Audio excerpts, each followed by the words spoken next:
Are live. Yes. Okay. Today's coffee chats. I know it's late in the afternoon. We had VBS this morning, but whatever drink of choice that you have, coffee, tea, whatever, grab it. For anyone who is new here, I am Vennessa McConkey. I'm a certified functional medicine nutritionist and your autoimmune and chronic illness consultant. Okay. I was diagnosed in 2007 with a rare adrenal disease called Addison's disease, which you're only diagnosed after about 90% of your adrenals are damaged. So you don't find out until you have nothing left, which is fine. And that was in my early 20s. Spent 6 to gosh knows how many years. Hold on a second here. Spent 6 to 10 years or whatever trying to figure it all out, and because why I was fainting, why I was incredibly thin, addicted to sugars, and just sick for weeks on end with a cold. I worked hard trying to figure out like what kind of doctor to go to, all those things, as functional medicine doctors and naturopaths were considered hippie back then. And so they weren't as well known. So I was on prednisone for a while, which is supposed to be short term. All those things. Short story or long story shorts, I actually now have Hashimoto's too and vitiligo. So there we go. And I'm like, I had to decide like why was such a healthy person. If you want to know more of my story, let me know. I'm more than happy to share it or look at previous episodes and stuff. But why was such a healthy person in their early 20s, quote healthy, right? Have diseases like this? Why? So years later, now I'm educating and empowering women, mostly like you guys who are struggling, to take charge of the in-between moments, meaning the moments that we're not in the doctor's offices, the moments that we're exhausted, we're tired, we're having a rough day with our family, our kids, just all those in between, trying to figure it out, okay? And I do all this so that you can live a vibrant life. I don't want anyone to have to struggle the way that I have for the years. And so I want to, at least if I can impart on you some knowledge from what I've learned and what I've done with clients, that's better. That's so much better than what I had to struggle with over the years. So before I dive in any deeper, I want you to know that each single one of you out there has a story, and each one of your story is okay. Okay, there's no right or wrong story. There's no good or bad story. It's your story, okay? And as today's title states, we're talking about depression and its effect on those of us with autoimmune conditions or chronic illnesses, okay? I want you to know depression is a touchy subject, right? We actually talked about it in church this week too. So it's like, I was like, oh my gosh, I'm talking about this week in Coffee Check too. God is good. But it's much more common than we think. All right. We're all just thinking recently with COVID, right? But it's actually the leading cause of disability in the United States. And there's over $210 billion in lost in wages as a result of mental disorders like depression and anxiety, all of which are curable, by the way, okay, with under certain conditions, okay? So for anyone who doesn't know what the full definition, you all guys all know me that I'm really big on definitions and data and all that type of stuff, so bear with me. But the definition of depression is a serious medical condition that's associated with symptoms such as melancholy, loss of pleasure, loss of energy, difficulty concentrating, and sometimes suicidal thoughts. Okay? And I want to stop for a moment and tell you something. If you've had these feelings in any capacity, okay, you're not a bad person, okay? And again, as I tell you guys these stories and I have these coffee chats, I'm speaking to myself. You're not a bad person in any way, shape, or form.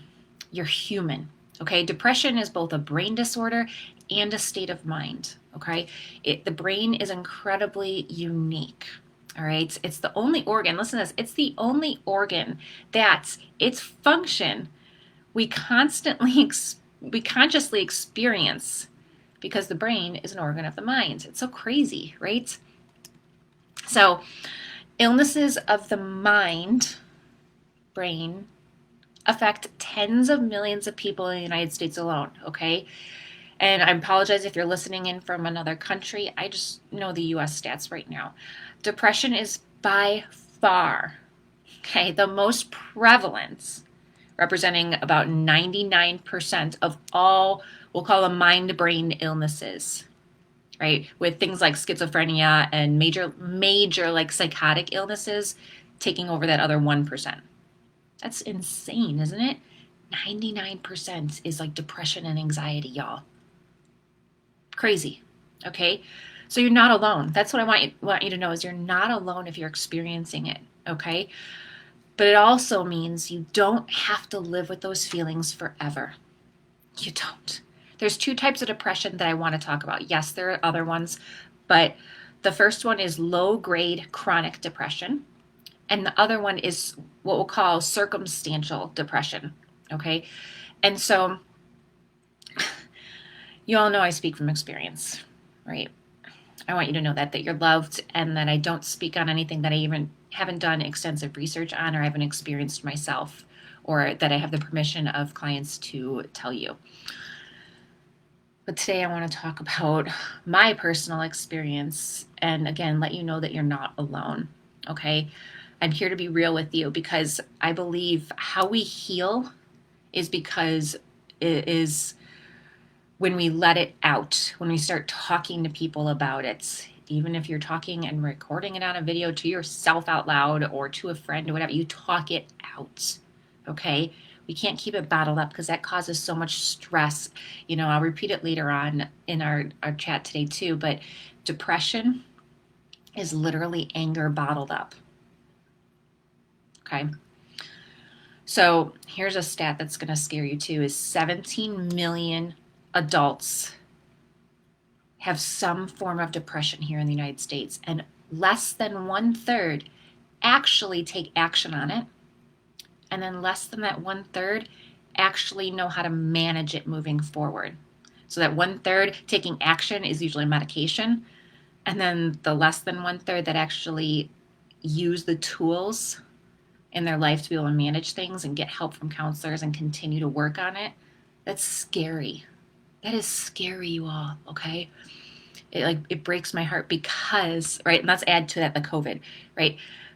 Because I've dealt with it, and I'll go into my story here in a moment, right? COVID definitely did a number on us all. If y'all experienced some kind of anxiety or mild depression throughout that, you're crazy. Okay, we'll just say that right now. But there's a stat from August 2020 to February 2021. The percentage of adults with, and this is 18 and up, okay, the biggest range was from 18 to 44. Adults with symptoms of anxiety or depressive disorder increased from 36% to 42%. So there's probably more than 17 million adults right now. That stat was from last year. Okay, that's insane. Okay, and the percentage of those reporting unmet mental health care needs increased from 9% to 12%. Okay, the increases were biggest between 18 and 29-year-olds. That is scary as hell. Okay, that is so incredibly scary. That this next generation coming up that's going to be taking over is dealing with so many mental disorders because we're not teaching them how to handle it. And I don't know about you, but like I'm in my late 30s. We weren't taught that as kids. We weren't taught that in a lot of our families how to handle it. We have the tools now to do that, and we should, because it's affecting how we work, how we live in our homes, how we do our jobs, how we live in our communities, how we're raising our kids. This is important, y'all. Okay? Very important. And then you've got anxiety, okay? And that disorder, oh my gosh. I deal with it, not me personally, but my husband. And so we had depression and anxiety going on in our home, along with autoimmune conditions. And anxiety is affecting even more, over 40 million American adults, 18 and older. Okay? Just like depression, anxiety disorders are highly treatable. Yet again, only 36% of people receive treatment. Let that sink in. And if you're one of them, we're going to kind of walk through this together, okay? Because we are, I hate the little cliche quote, but we are in it together, okay? And I'm going to share a little bit about my story here, because first of all, it helps me continue to heal. And second of all, it helps you understand that you're not alone, okay, in any way, shape, or form, all right? So we're going to go way back to when I was little. I was a crabby kid. Smart, but crabby. Okay, there's actually, looking at pictures growing up of when I was like 3, 4, 5, 6, I had this like just pouty face all the time, kind of like a I don't care what anyone does around me. I'm going to do what I want when I want look, which is what my middle son has. And a lot of people call that RBF face. And look that up if you want to know what that means. Resting, BITCH face. Okay. Um, and then I realized as I started to go into school and learn more about God is that God wanted me to show joy.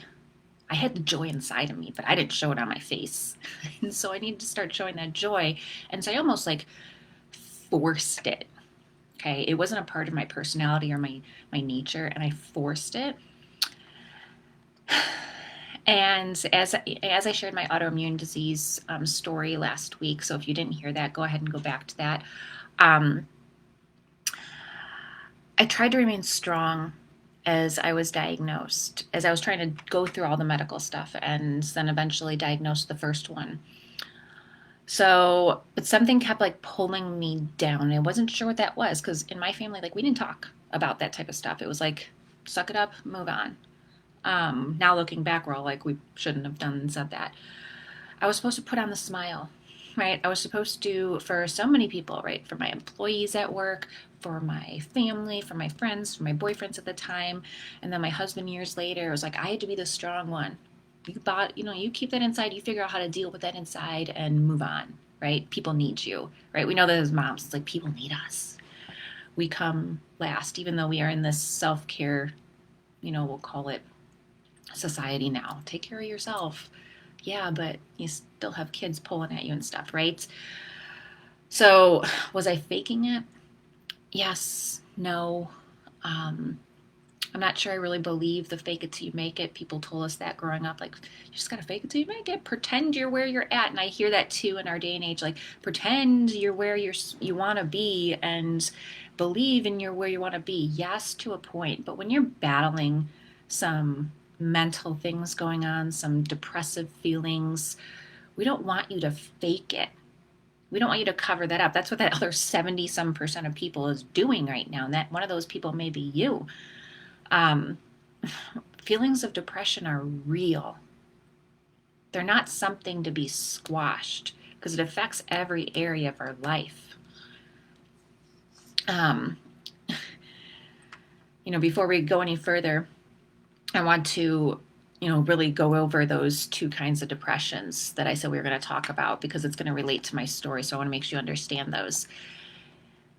The low-grade chronic depression, sometimes it's called persistent depressive disorder, PDD. It occurs when a person experiences like a long-lasting kind of just like low-key type, we'll call it low-grade depression, even when they're not aware of feeling like their symptoms may be chronic or chronic even noticed or anything like that. They're kind of like, I feel off. I'm kind of always blah, not super excited about life. And part of that could be your personality, and part of it could be a low-grade chronic depression. Maybe a gene that you have that is activated or triggered by something going on in your environment. And we can talk about that later. And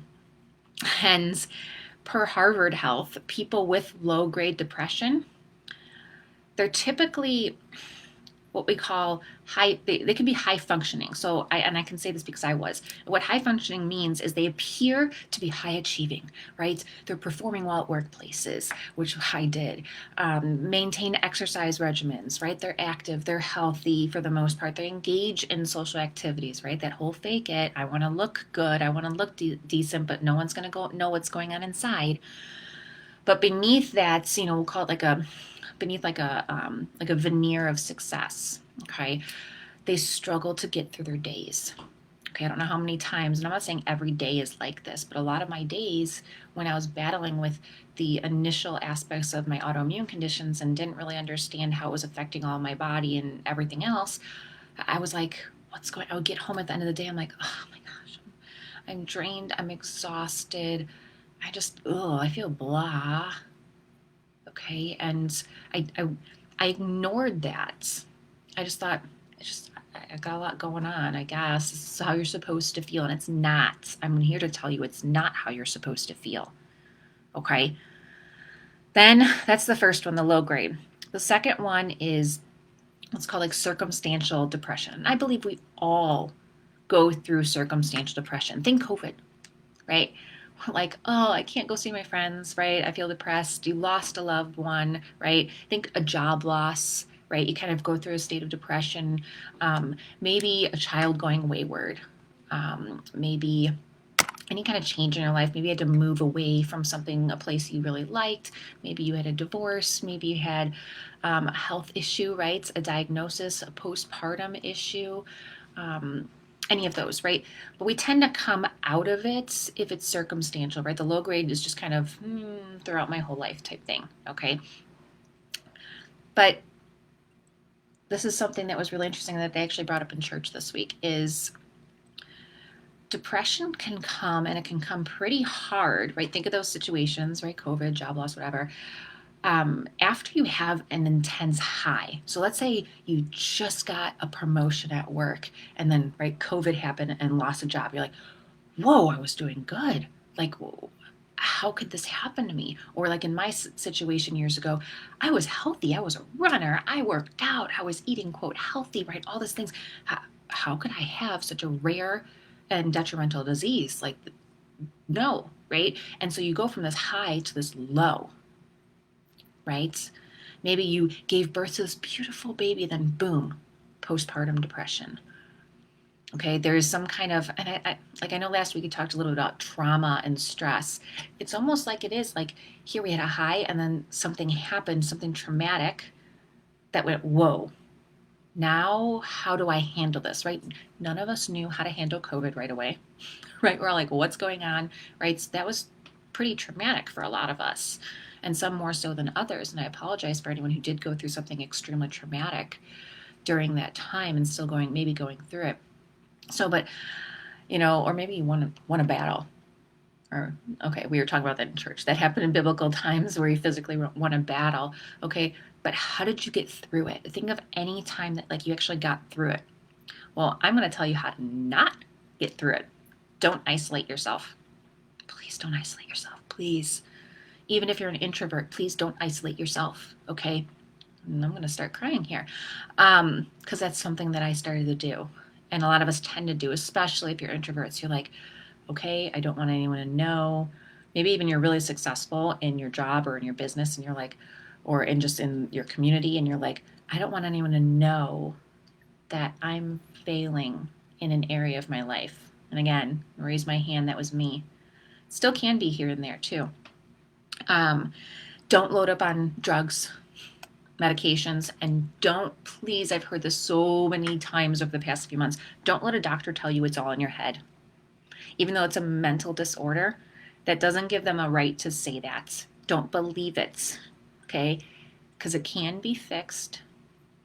It's a process. You didn't just happen overnight, right? Don't let someone tell you, just think more positively. That'll get you through. Right? That's that whole like fake it till you make it thing.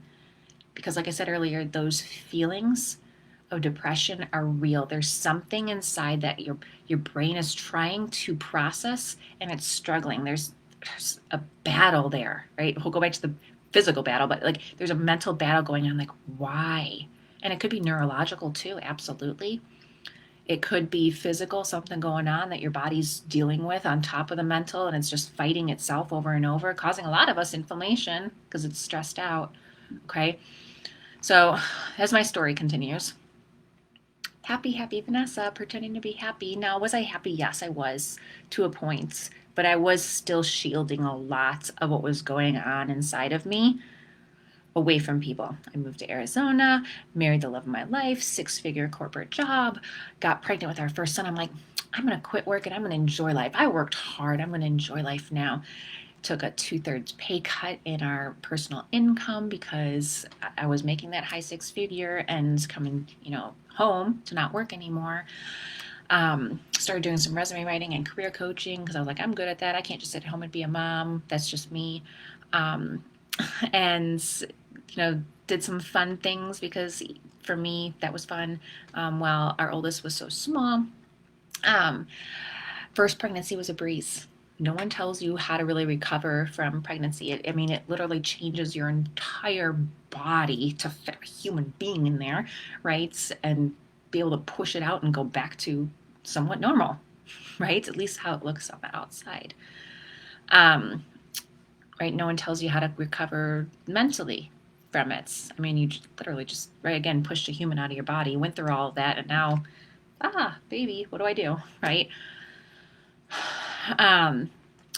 Mind you, we also had no family around.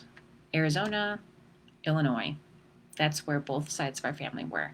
So we were trying to, make all the friends and things like that and get involved in our church and be surrounded by that. Went to moms groups, didn't really connect well with anyone because a lot of them, and this is of no offense, were stay-at-home moms and had husbands who were making a lot more money, so they were able to, and that was fine. They had family around who could help, and that's fine. I liked working. I'm one of those moms. I'm like, I like working. I want to go to work. I like doing that stuff. I like helping people in that way. That's what I was designed to do. Just like each one of you is designed to do something, whether it is stay at home, homeschooling, working in the community, working at a corporate job, anything. But I would come home and I would think, I'm like, no one understands me. No one understands my desire to work.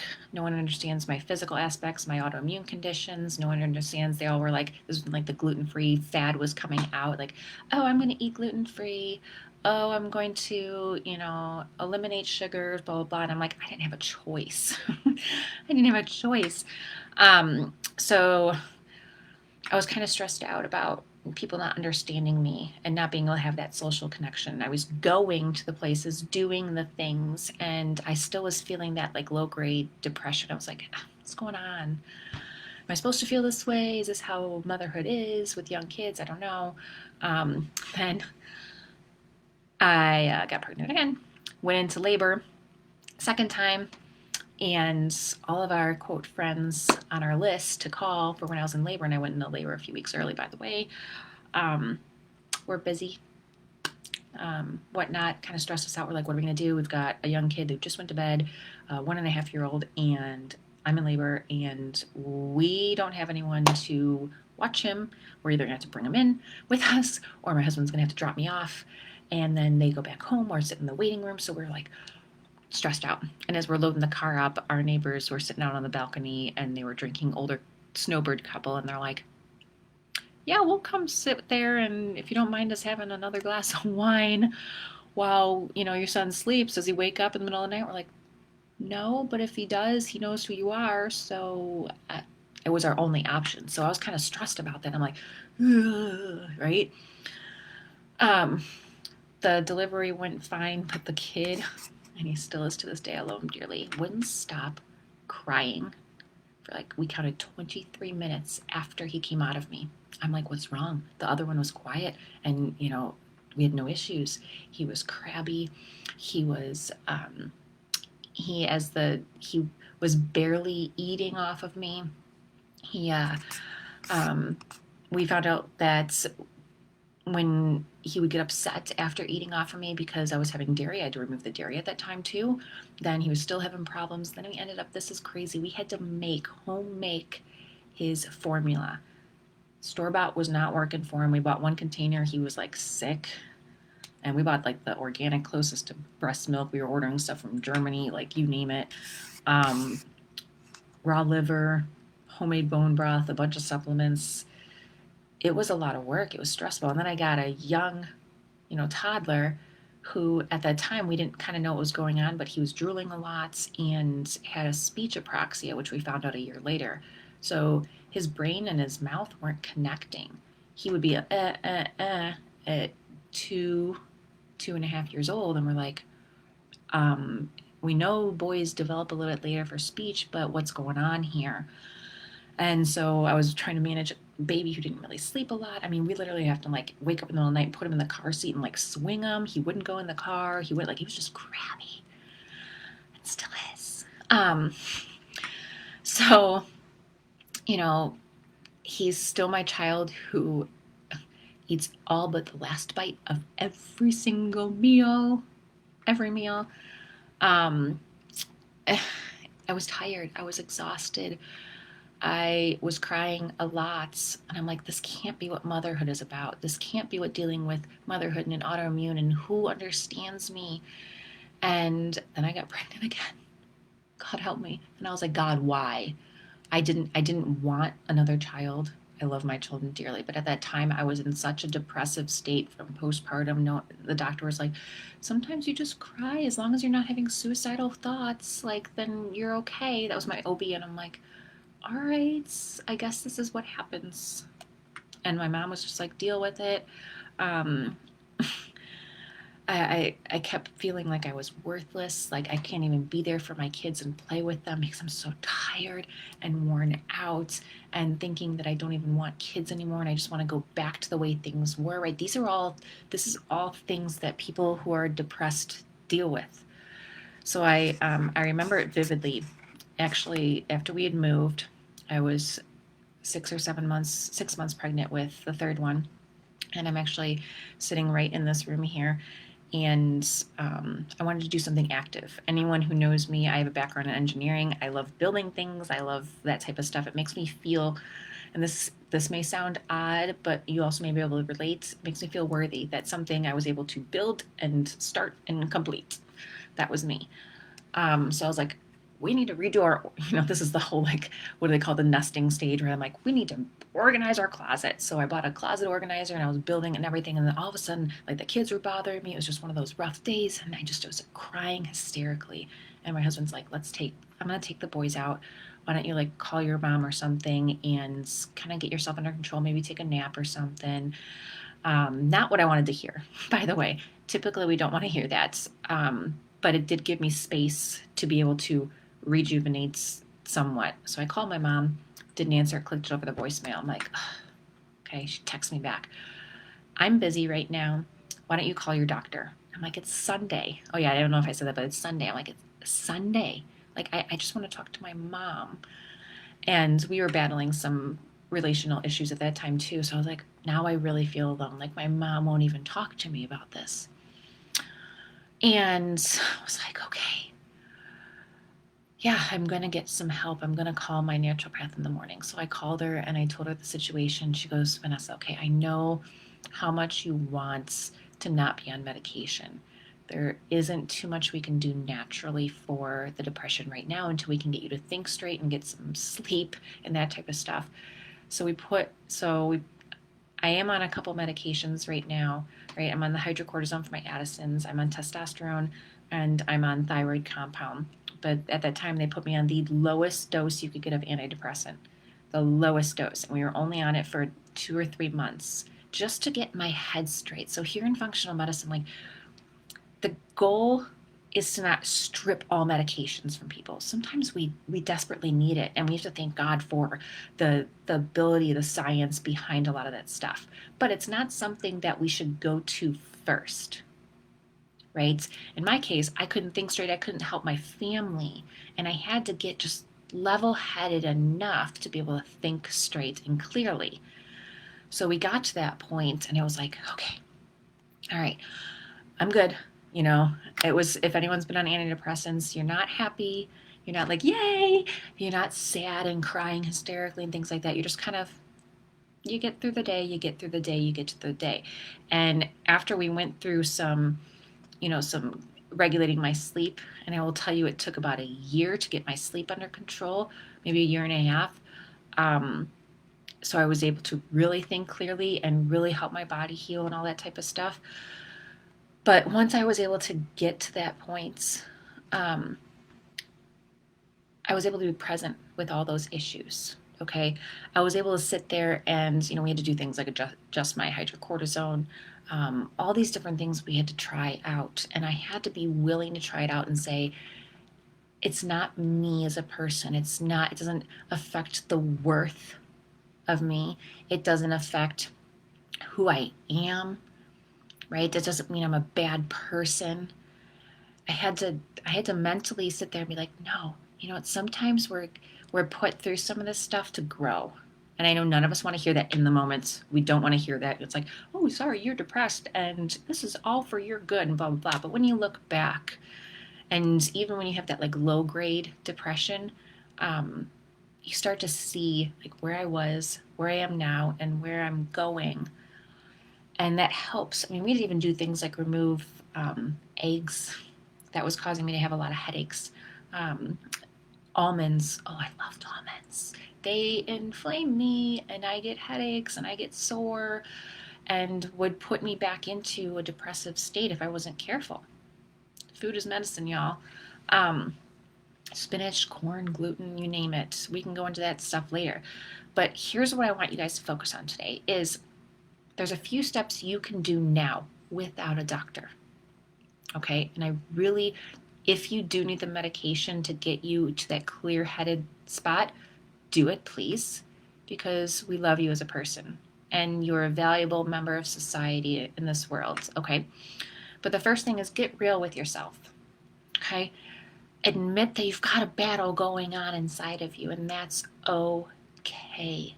That was something I wish someone told me years ago, that, hey, it's okay to have some of those thoughts. You don't act on them, but you can have some of those thoughts, just like back in the Bible, right? Like Jesus was angry.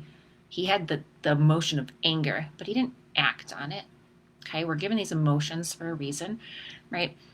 That battle inside you, it's not fake. It's real. Be honest with yourself and others. Okay, that's important. And others. All right? About what you're going through. Okay? A real friend or family member isn't going to shun you for having those feelings or judge you. And if they do, find someone else, please, to talk to. All right? So the second thing, and we talk about a lot about this here at Vennessa McConkey Coaching, is take care of your body. Guys, depression, it is a whole body experience. Whole body. Even way back in the Bible, Old Testament times, Elijah, if y'all want to look at it, Elijah struggled with depression. And what did God say? He said, during this depression, I want you to arise, eat, and rest. Literally, I think it's in 1 Kings like 18 or 19. Okay, he says, arise, I give you food, now rest, because he knew his body needs substance. A lot of times when we're depressed, we don't want to eat or we eat junk, all those things, and it really affects our body and makes it worse, okay? Charles Spurgeon, back in 1877, he said this, listen, okay, a healthy man hardly knows whether he has a stomach or a liver. It's your sickly man who grows more sickly by the study of his inward complaints. Too many of us wound ourselves by studying ourselves. Every morning they think of what they should feel. All day long they dwell upon what they are not feeling, and at night they make diligent search for what they have been feeling. Think about that. We tend to, when we're battling some of these mental things, we worry. I think Joyce Meyer said it. It was like, worry's like you're in a rocking chair. Like you're doing stuff. You're wearing yourself out. You're moving. You ain't going anywhere. Okay, we got to take care of our bodies, which is our mind, our heart and soul, our physical bodies, right? We got to take care of ourselves. Okay? Then the third thing is process what has happened. Okay, a lot of times, like I said earlier, some kind of traumatic event happens to cause us to go into this downward spiral of depression. Okay, and it could have started as early childhood, and there's nothing wrong with that. But you got to process that. Okay, verbalize it. Depression is no joke, but it is manageable. That's the cool thing. It is manageable. Okay, we need to figure out why we're depressed and take action. Get the help. Ask for help. I know so many of us women are like, we got it. I got it. I am one of those all the time. But you have to say, okay, I do need help because I can't do it on my own. Most of this is in our control. Okay, I want you to know that it is in our control. All right. And a doctor is not going to sit here, most doctors are not going to sit here and be like, okay, so what happened way back here? And how did you feel? And they're not going to take that time. That's going to be your responsibility. I'm empowering you now to take that responsibility. Get quiet with yourself. Here's the cool thing: when you're depressed, you want to be alone, right? So get alone with yourself, get alone with God, get alone and start. Even if you just sit there and cry it out for the first couple times you do it, just do it, right? Being depressed, it stresses us, makes our chronic illnesses worse. Inflammation, terrible eating, terrible sleep. It's this vicious cycle over and over. Break that cycle. Break it now. Break it. Okay? Then the fourth thing is pursue relationship with others. If you believe in God, with God, deep in that, okay? You can't do it alone, okay? Slow down. Please slow down, okay? Get quiet, like I said, so you can think clear, okay? So important. We have to uncover our issues, and the only way we can do that is if we slow down, okay? There's no race in this life, y'all. It doesn't say by X age you have to do this. It doesn't say by X age you have to be this weight. It doesn't say by X age you have to. There's no race. Okay, we all have the same 24 hours, as we all know, but we got to take that time. Okay, so we have to analyze too. Here's another thing: we have to analyze what triggers that depression. Okay, so I hope that helped even just one of you today. But if you're feeling like you need some help in these in-between moments, if you feel like you need someone to help walk through even just telling your story confidentially, lab results, you're like, my doctor just told me I have this and I don't know what to do with it, and now I'm depressed as a result of it, I'm starting to get those feelings. That's what I'm here for. I want you to reach out. I want you to message me. All you got to do is say me in the message. I'll know what you're talking about. And I'll get you the link to schedule a call with me for free so I can help you unpack what your doctor doesn't. All right, you guys all have a wonderful day, and please, I encourage you to share this little chats with anyone that you know that's struggling, that could get some help from this, because we're all in this together. We're working on designing the best you that this world needs.